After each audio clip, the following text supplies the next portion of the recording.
Hello guys, আসসালামু আলাইকুম ওয়া রাহমাতুল্লাহি ওয়া বারাকাতুহু। আমার চ্যানেলে সবাইকে স্বাগত। আমি বাগান বিলাস বা কাগজি ফুলের ডাল কেটে বা কাটিং থেকে কি করে চারা তৈরি করা যায়, তাও আবার এই উইন্টারের সময়, সেটাই আজ দেখাবো। অনেকে সাকসেস হয়, অনেকে হচ্ছে না। তা যাই হোক, মাশাআল্লাহ আমারও হয়, সব যে হয় তা না। দেখুন এখানে কত সুন্দর ফুল হয়েছে। এটা বারবার কাজ ছিল, এটার ফুল হয়েছিল 1 মাস আগে লাগাতার, অনেক ফুল ছিল কিন্তু ঝরে গেছে। এখন আবার নতুন পাতা হয়েছে। আর এটা রেড চকলেট।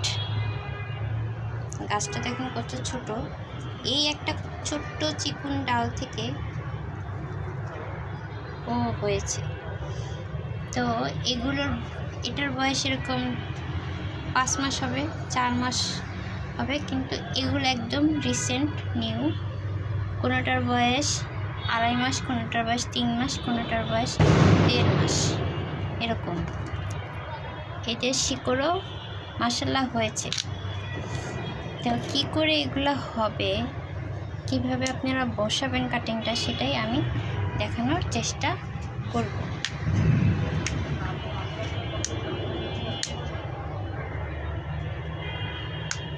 চলুন ভিডিও স্কিপ না করে পুরোটা দেখুন।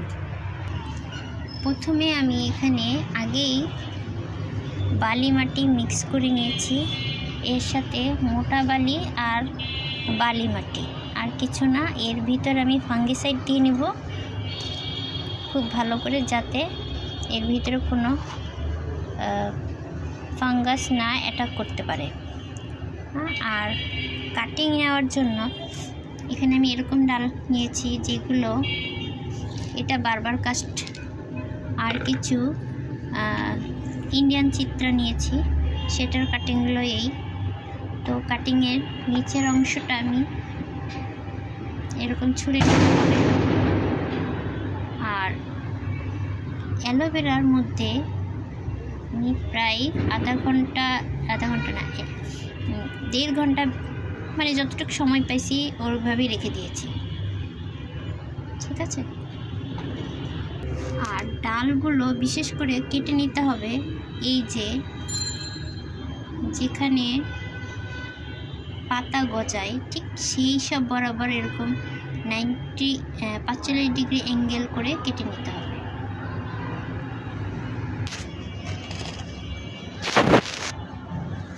তো এই যে ফাঙ্গিসাইড, এটাই আমি দিয়ে নেব।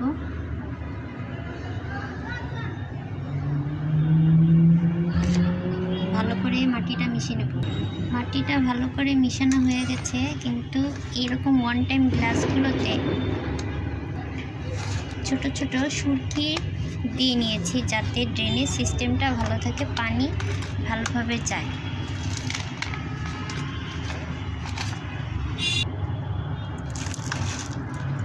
অল্প কিছু মাটি দেওয়ার পরে আমি রান্না করার যে হলুদ, সেটা দিয়ে নেব। মধু হলে খুব ভালো হতো, আমার কাছে এখন মধু নেই।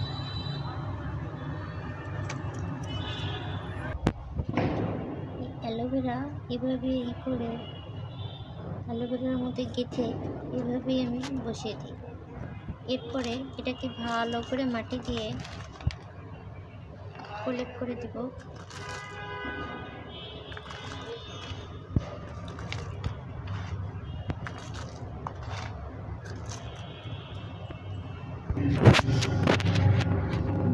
সবকটা আমার লাগানো হয়ে গেল, বসানো হয়ে গেল আর কি।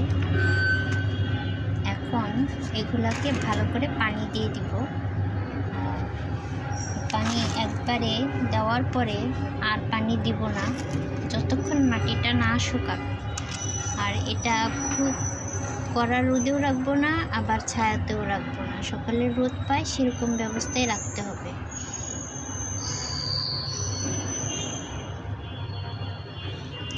এইভাবে 12-15 দিনের মধ্যে ইনশাল্লাহ পাতা এসে যাবে, বা নমুনা দেখা দেবে যে আপনার ডালটা আসলে বেঁচে গেল কিনা। অনেকে আইসিও করতে পারেন, তবে আমি আইসিওতে অত পছন্দ করি না, খুব চিকন ডাল না হলে। এখানে যেমন কিছু ভ্যারাইটি আছে চিলি, ওগুলো আমি আইসিও করেছি, দেখা যাক কী হয়, পরে না হয় আপনাদেরকে আপডেট দেব। তো ভালো থাকবেন, আজ এই পর্যন্তই, আল্লাহ হাফেজ।